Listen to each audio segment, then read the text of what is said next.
packed Friday show. A bunch of teams just made driver announcements. NASCAR is well represented at the Snowball Derby, and the first week of trial is wrapping up as we speak.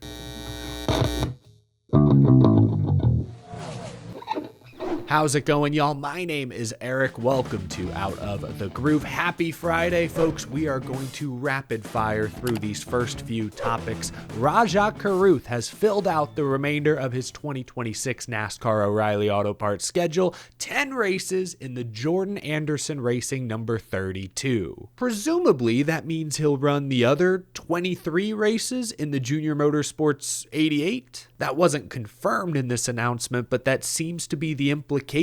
I'm glad Rajah is full-time. I'm excited to see him get this opportunity. He was a cut tire at Martinsville away from being in the Truck Series Championship 4 last season. Remember, Jordan Anderson Racing is supposed to have a closer alliance to Richard Childress Racing next year, so hopefully that 32 is fairly competitive. We could see Rajah pull a Ross Chastain. That's the first example that popped into my mind. Wasn't it like 2017, 2018, Ross was in a JD Motorsports car, outkicking his coverage, then got some spot starts in Ganassi equipment, was able to win, and was in the playoffs despite racing for two different teams throughout the season? Yeah, it was 2018. He spent most of the year in a JD Motorsports car, but won a race in a Ganassi car, made the playoffs. Holy moly, I forgot that. 3 years in a row, Chastain was top 15 in Xfinity points in JD Motorsports equipment. That is insane. We don't know what the playoff or points format will be next season, but hopefully between the 88 and the 32, Rajah can prove to be a contender. That 88 car dominated 2025. Marty Lindley will still be the crew chief. Pressure is on Rajah next year to win, hopefully to win a couple of races at least. We'll talk trucks in a moment. Let's stick with the O'Reilly Auto Parts series for now. Yesterday, Anthony Alfredo announced a move to Viking Motorsports. He will be in a second full-time Viking Motorsports Chevy, the number 96. I'll say it again. The middle of the O'Reilly Auto Parts series field next year is dense. I mean, I guess Colleague packed it up to focus on their truck and Cup Series programs, but now Jordan Anderson has a third full-time car. Viking has 2 full-time cars. Sam Hunt added a second car. Young's Motorsports added a second car. I saw yesterday Derek Cope's Cope Family Racing is partnering with Stanton Barrett. Shoot, I just saw this today. The 87 will be full-time next year with Austin Green. Very good road racer behind the wheel. The 87 is going to have an RCR alliance. We know Viking is supposed to have an RCR alliance. So Parker Retzloff in the 99, now Anthony Alfredo in the 96. Great opportunity for those two. All I'm saying is that the middle of the O'Reilly Auto Parts series field is dense and will be full of interesting storylines next season. We almost need like multi-class awards for the O'Reilly Auto Parts series. Like, you've got your super teams with Cup affiliation, the Junior Motorsports, the Gibbs, the Haas, the RCRs. But then there's all these other teams with leased motors, with alliances. I'm talking about like Sieg, Viking, Jordan Anderson, etc. And then there's the true independent teams, the Copes, the Alpha Primes, and so on. Actually, you know what? I just realized I can't take credit for this. Tommy Joe Martins and company recently created exactly what I'm talking about. The Grand National Bash is a new award ceremony focused mostly on the trucks and O'Reilly Auto Parts series. And actually, they just released their inaugural voting finalists for 2025. Premier Driver of the Year, Zilich, Heim, Love. This is a tough choice. I think I would go Corey Heim because he literally put together the greatest Craftsman Truck Series season we've ever seen. But Connor Zilich, I guess, wasn't too far off from doing the same thing in the O'Reilly Auto Parts series. Plus, he's younger, less experienced. That's a toss-up between Zilich and Heim, in my opinion. Next up, Affiliate Driver of the Year. Harrison Burton, Caden Honeycutt, Nick Sanchez, all very worthy nominees, in my opinion. I'd probably pick Harrison Burton, considering AM Racing was down in the dumps the year before Harrison got there. Harrison helped lead them to the playoffs this season. Yeah, I'd probably pick Harrison from this group.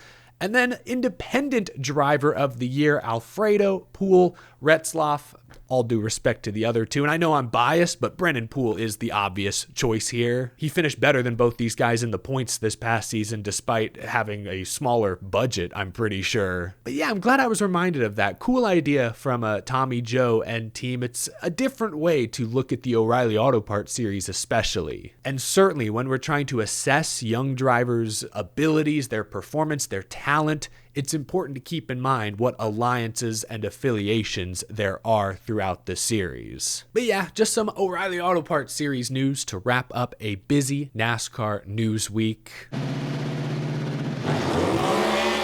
Let's talk trucks, beginning with Ram. Colleague Racing revealed the 5 numbers for their 5 Craftsman Truck Series entries next season. Daniel Dye in the 10, Brendan Queen, Butterbean in the 12. They've got Justin Haley in the 16. The 14 is top secret, linked likely to the reality TV show that reportedly is wrapped up filming already. Some folks recently noticed that Dana White of UFC notoriety was wearing a Ram colleague shirt. TBD what happens next. But then the 25, of course, is the free agent truck. Remember, Chris Rice, team president, acknowledged the Tony Stewart and Casey Kane rumors, said that they'd love to welcome those guys to the team, but stressed that they don't have a contract yet. The yet, he added, was doing a lot of heavy lifting there. But yeah, good look at the new Colleague Ram Truck Series numbers.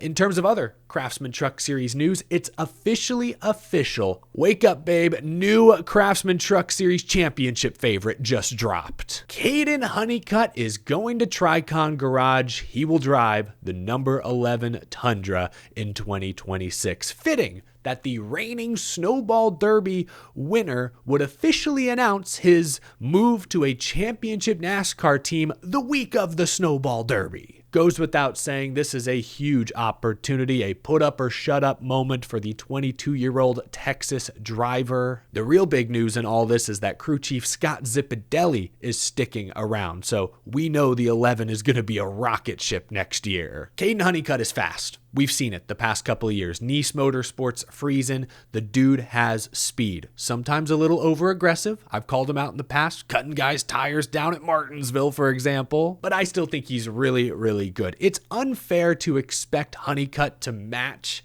Corey Heim's success right off the bat. I mean, Corey Heim, not only did he have 3+ years of building chemistry with Scott Zipadelli and crew, but he won 12 races last year, 1,600 laps led. The championship was a record-setting year. It's unfair to expect the same results from Caden Honeycutt, but he should win races. And I'm not talking about just 1 or 2 wins.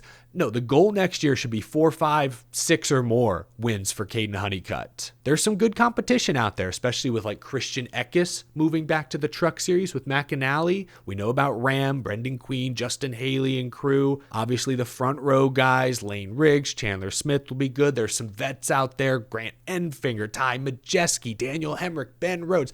The competition is fierce. The trucks can get rough. Can Caden Honeycutt keep his cool? Those are fair questions. But he's in the best truck, the best crew chief.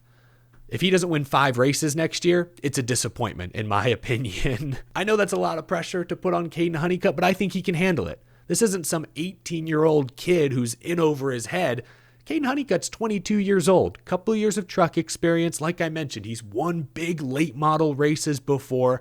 I think he can handle it. Good luck to Caden Honeycutt next season. Interesting, though, that in a separate post this week, Tricon seemed to confirm that Corey Heim will not be back. Like, perhaps not even in a part-time role. That's my read of this post. This reads like a true farewell. There are a ton of questions around what Corey Heim is doing next year. I think I expected months ago that Heim's 2026 would be, part-time Tricon, part-time Sam Hunt, part-time 2311 Cup. But now Tricon seems to be saying their farewell. Sam Hunt already has 2 full-time drivers lined up for next season, and 2311 is embroiled in a court case this week, fighting to stay in business long-term. So I have no idea what Corey Heim's 2026 schedule is going to look like at this point, and that is very frustrating because he is super talented, has had a ton of success. If NASCAR was simply a merit-based sport like most other sports are,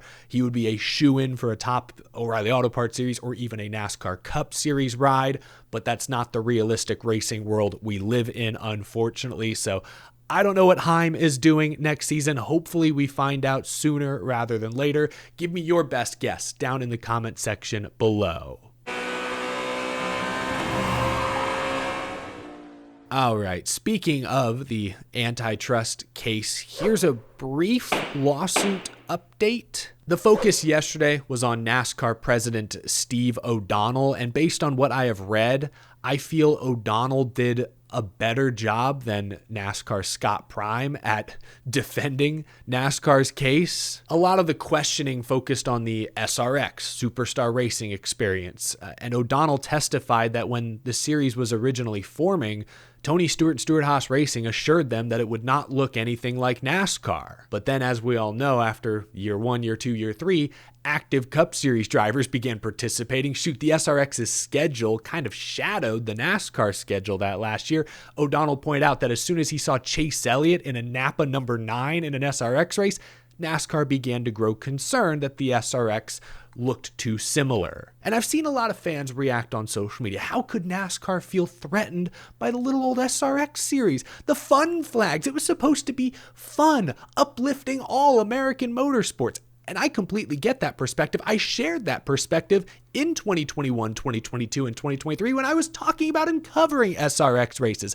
But I also understand NASCAR's perspective that it was becoming real competition. I mean, ratings, it was rivaling Xfinity and Truck Series races at the time. And O'Donnell testified today that an NBC executive actually raised a concern. Reporter Joseph Strigley writes that Sam Flood of NBC apparently had a meeting with O'Donnell to ask what they were paying for if a competitor could just show up with another series that looks like NASCAR. Remember, we talked yesterday about how NASCAR declined SMI's request to get a waiver of the exclusivity clause so that they could host an SRX event. Well, this is likely why. O'Donnell says it was to protect their TV negotiations in 2023 when those negotiations were heating up.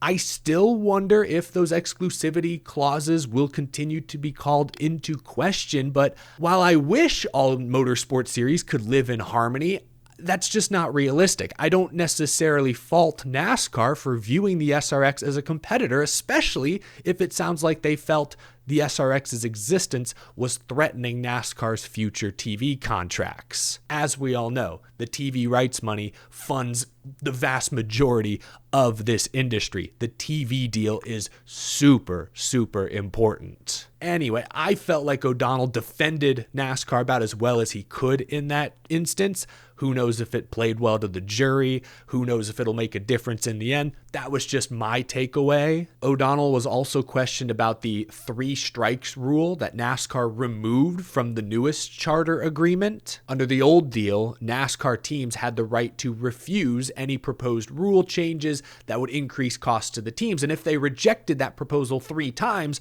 NASCAR couldn't keep bringing it to them. As reporter John Newby notes here, quote, O'Donnell says they removed the 3 strikes rule from the 2025 agreement because teams kept using it to avoid going to new tracks. Quote, we never would have gone to Mexico City, a race that O'Donnell says was critical to landing partners like Amazon and Turner Sports. That and the Chicago street race. This report from reporter Toby Christie reads, O'Donnell said if teams could vote on it, they wouldn't have went to Mexico and the media rights deal wouldn't have been as big. If there's hard evidence that shows Chicago and Mexico helped land Amazon as a broadcast partner, then I think O'Donnell does make a compelling case, even though I still believe the team should get a say in major industry moves like racing across borders. Still, it seemed like O'Donnell had a slightly better response ready than just about anything I read from Scott Prime earlier in the week. Though O'Donnell did get a little tripped up when pressed on texts and messages he sent a few years ago that appeared to be critical of NASCAR's board of directors,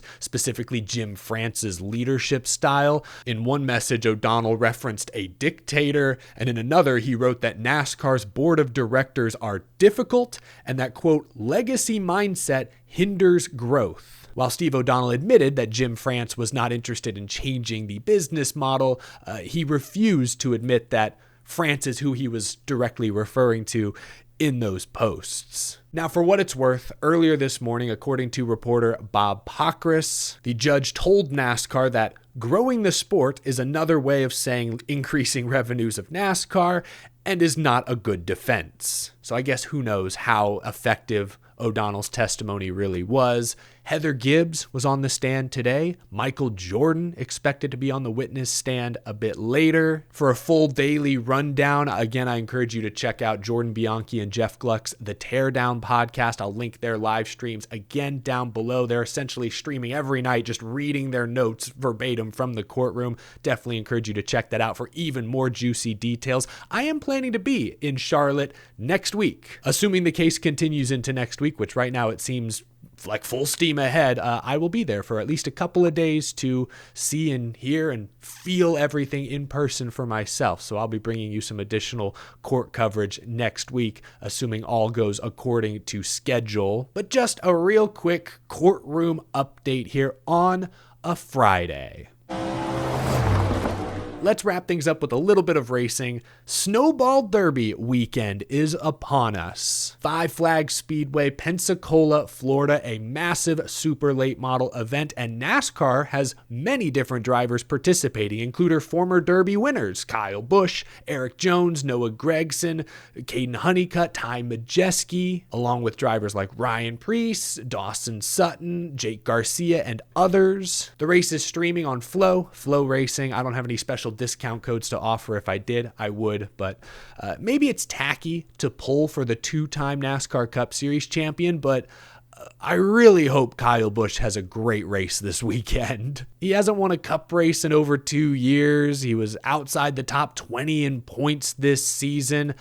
I don't think he's cooked. I don't. I'm not saying that at all. I think if Kyle Busch was in a great equipment, even though the next gen's not in his wheelhouse, I think he would continue to contend. But I am getting to the point where it would be nice to see a reminder of how good Kyle Busch is. I'm not super familiar with the equipment Kyle is in this weekend. I do know his crew chief is Danny Stockman, the defending Xfinity Series champion. So my hopes are high for Kyle Busch. Deep down, I am pulling for a strong Kyle Busch showing.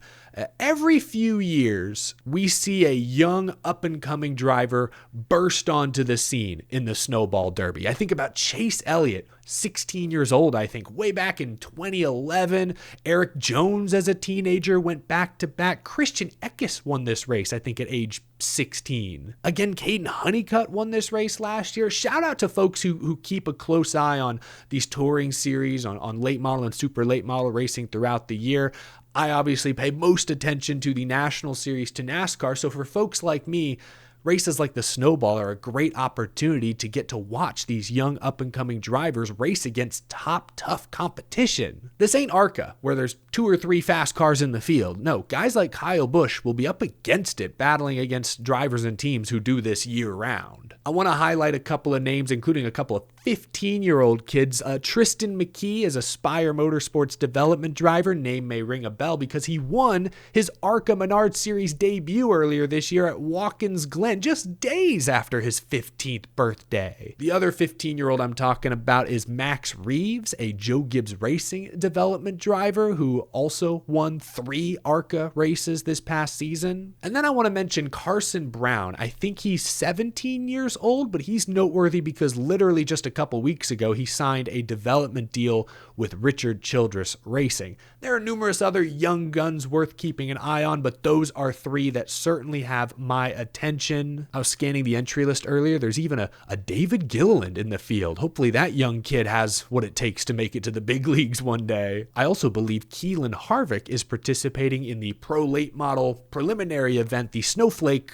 125. Cool opportunity to watch Keelan race against some tough competition. So could be some rain in Pensacola this weekend. It is Florida, so weather permitting. Hopefully we get some good racing this weekend. Again, all available to stream on Flow. Not a sponsorship, just want to let y'all know where you can find it. I'll be watching. Hopefully you're watching too. I need my short track oval racing fix in the middle of winter time. Packed episode just as I promised. Happy Friday, folks. Hope you enjoyed. Thanks for tuning in. Leave a like if you enjoyed. Subscribe for more NASCAR news, rumors, commentary, and so much more content all off-season long. I really appreciate your support. Have a wonderful weekend, folks. Thanks for following along the past few days. I will see you again soon.